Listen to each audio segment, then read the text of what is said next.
Ազգային ժողով կառավարություն հարցու պատասխանը հոգևոր նրբերանգներ ունի։ Նիկոլ Փաշինյանը Հայաստանի Հանրապետության գլխավոր ամբիոնից խոստովանում է, երկար ժամանակ լուրջ չի վերաբերվել բարձրաստիճան հոգևորականների կուսակրոնության ուխտի խախտման մասին բամբասանքներին։ Միայն թե հիմա ապացուցելի փաստեր ունի։ Իմ առաջ եղել է ապացուցելի փաստ, այսինքն ես արդեն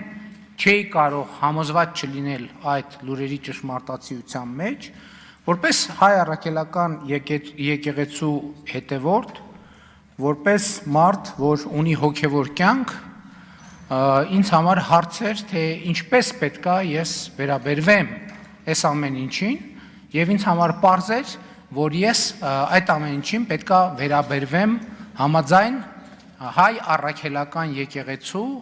ավանդի եւ կանոնների։ Կանոններն իհարկե ուսումնասիրել է, ասում է այստեղ հոգևոր դասի լեգիտիմության հարցն է քննարկվում, աշտիշատի ժողովից մեջբերում ունի։ Հիմա կուսակրոն քահանաները իրենք ունեն վերադաս աստիճան ամուսնացյալ քահանաների նկատմամբ։ Հիմա ամուսնացյալ քահանաները ամուսնացած մարդիկ են եւ այսինքն ոչ մի վերապահում նրանց չկա, որովհետեւ իրենք իրենց ուխտը չեն խախտել։ Բայց այստեղ հարցը հետևյալն է, եթե նրանք մի մասը դե ֆակտո ամուսնացած է եւ այլն, եւ կուսակրոնության բերումով ղեկավարում է ամուսնացյալ քահանաներին, բա ինչի է ղեկավարում։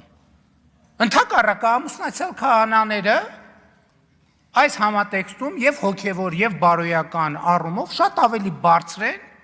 որովհետեւ նրանք իրենց հոգևոր ուխտը չեն խախտել։ Իր հետ 2020 թվականին հրատարակված կանոնագիրքն է բերել, որտեղից ընթերցում է կուսակրոնության ուխտի զանցարման վերաբերյալ կանոնները։ Նրանց մասին, որոնք չափահաս են դառնում եւ խոստանում են կուսությունը պահել եւ դրժում են խոստումը հոգևորականների մասին։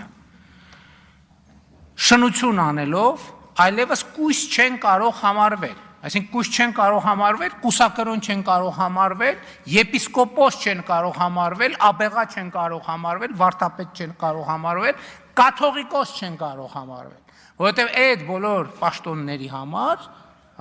պարտադիր է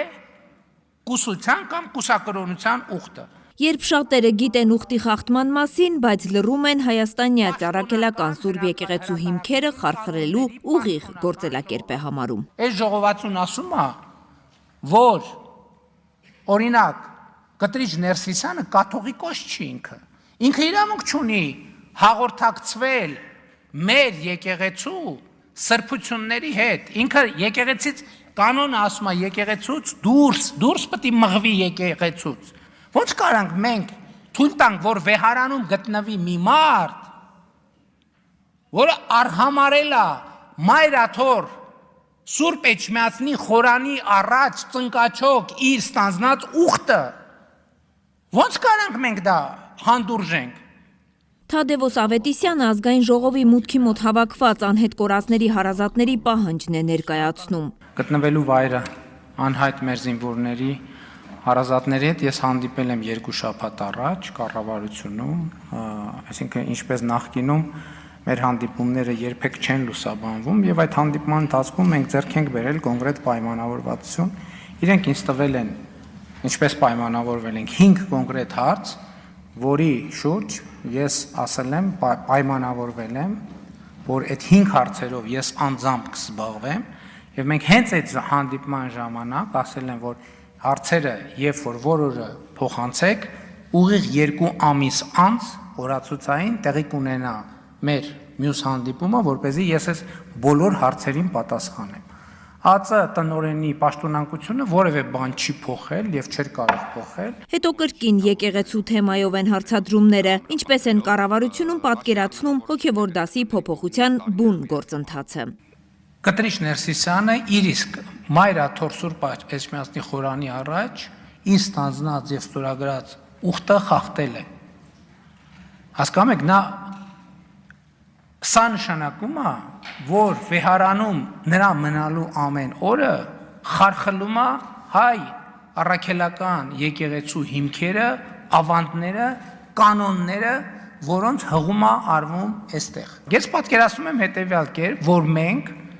հայ առաքելական եկեղեցու հոգևոր հոտը քրիստոնեական մեթոդներով պետքա ուղղակի բոլոր սրբապիղծներին դուրս տնի